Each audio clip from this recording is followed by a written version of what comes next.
Bonjour et bienvenue dans cette nouvelle vidéo du blog Digital Painting Tutorial.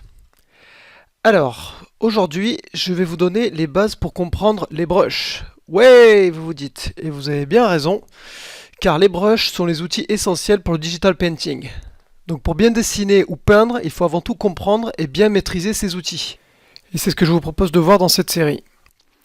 Donc on va voir ensemble ce que comprend exactement le terme de brush, ou brosse en français, où les trouver dans Photoshop, comment passer de l'une à l'autre, ce que ça implique, et enfin comprendre les réglages de base. Alors tout d'abord, qu'est-ce que c'est qu'une brush? Comme vous le voyez sur l'écran devant vous, en fait une brush c'est avant tout une forme ou une marque, ou vous pouvez voir ça comme une empreinte en fait, qui est faite en noir et blanc. Ça peut même avoir des niveaux d'opacité en fait. Et à ça, on associe des paramètres, un ensemble de paramètres que vous voyez dans le panneau sur votre droite. Donc en fait, tous ces paramètres vont permettre de configurer votre brush. La taille de votre brush, comment elle va réagir à vos coups de stylet par exemple. Donc en fait, une brush, c'est plutôt un brush preset ou une brosse prédéfinie en français. Donc par abus de langage, on parlera de brush, mais dans la vraie vie de Photoshop, en fait, ce sont plutôt des brush presets. Pour accéder au brush, donc il va falloir utiliser l'outil de brush, ou brush tool en anglais. Vous pouvez y accéder de plusieurs manières. Vous pouvez y accéder soit avec la boîte à outils qui se trouve sur votre gauche, avec le petit outil de pinceau. Vous pouvez également y accéder avec le raccourci clavier B, donc si vous pressez sur la touche B, vous pouvez passer directement à l'outil de brush. Enfin, la dernière possibilité, c'est d'utiliser un autre raccourci de votre tablette. Par exemple, si vous avez téléchargé mon pack démarrage offert en cadeau sur ce blog, il vous suffit de cliquer au centre du rocker ring et vous verrez un menu radial avec une option pour accéder au brush. Une fois que vous avez sélectionné l'outil de brush, il va falloir effectivement maintenant que vous sélectionnez une brush, ou plus précisément un brush preset. Donc pour ça, vous avez différentes possibilités. Vous pouvez tout d'abord cliquer sur le bouton droit de votre souris. Ça, franchement, je vous le déconseille pour faire du digital painting. On est d'accord, on n'utilise pas de souris pour faire du digital painting. L'autre possibilité, c'est de cliquer sur le bouton en bas de votre stylet. C'est effectivement la solution la plus facile et la plus rapide.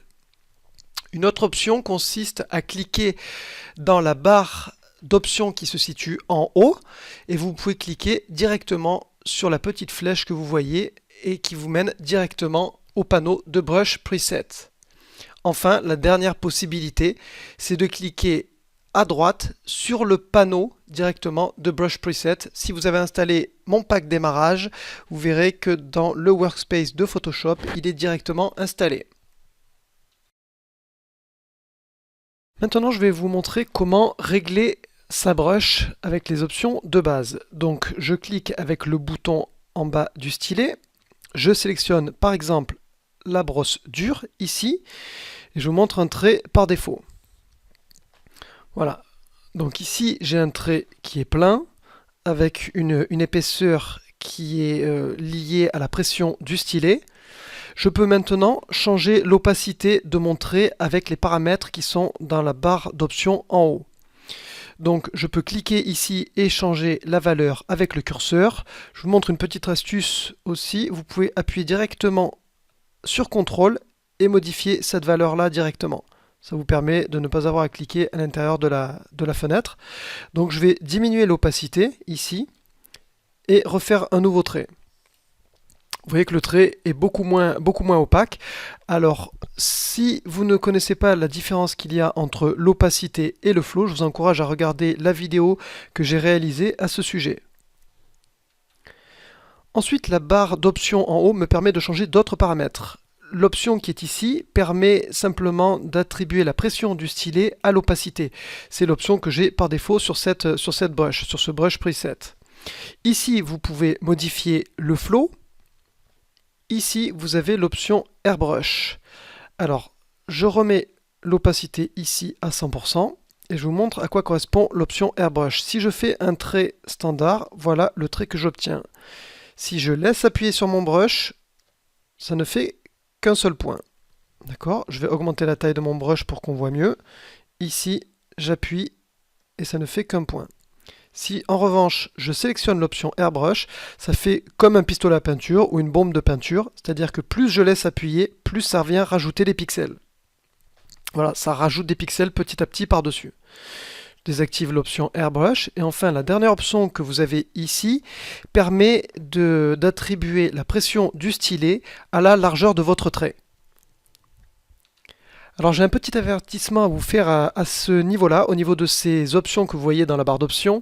Ces paramètres restent appliqués à tous vos brushes presets. C'est-à-dire que même si vous changez de brush, ces paramètres vont rester actifs. C'est-à-dire que si par exemple ici je descends l'opacité, j'ai une brush qui a une opacité très faible, je clique en bas sur le stylet, je sélectionne une autre brush, par exemple une brush plate ici. J'ai une brush plate, vous voyez que l'opacité est restée à 19% également. Et enfin, vous pouvez changer la taille de votre brush directement ici dans le panneau des brush presets. Notre premier épisode s'achève ici. On verra dans le prochain épisode comment régler sa brush avec des raccourcis clavier pour être un petit peu plus productif, comment passer d'une brush à une autre, et enfin on verra un brush preset un petit peu particulier. Merci d'avoir regardé cette vidéo du blog Digital Painting Tutorial et à bientôt dans le deuxième épisode.